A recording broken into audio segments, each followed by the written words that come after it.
Actually, maybe I should start with when we started. We started about 8 years ago with just the idea that we would like to be able to grow and raise all of our food, or as much of our food as we could, and also provide our kids with an opportunity to learn where food comes from and the challenges that go into putting food on your plate, whether it's growing vegetables or raising animals.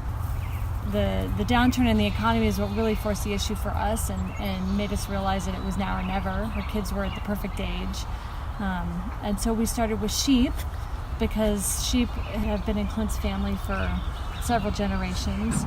Once we connected with chefs, they started asking if we would be interested in raising hogs and beef. That's just where the journey took us. And we were inspired to grow them because we were sort of afraid of the industrial food system. It's been sort of taking over in this country. We thought, wow, we could do it ourselves on a smaller scale and have a really nice chemical-free product that we wouldn't be afraid to eat.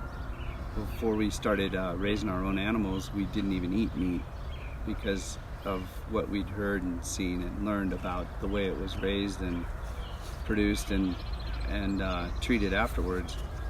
So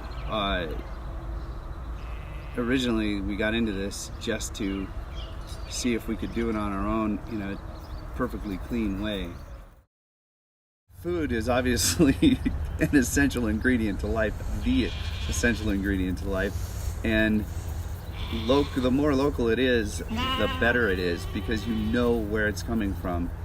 This is a difficult place to be 100% local because we have about a 6-month growing season, and the other 6 months is winter.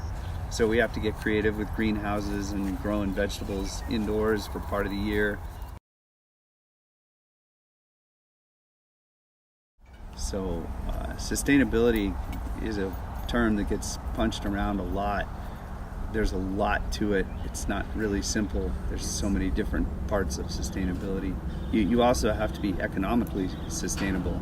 If you're farming the right way but you can't afford to do it, that's a problem too, because the big guys who aren't sustainable environmentally are very sustainable from an economic standpoint.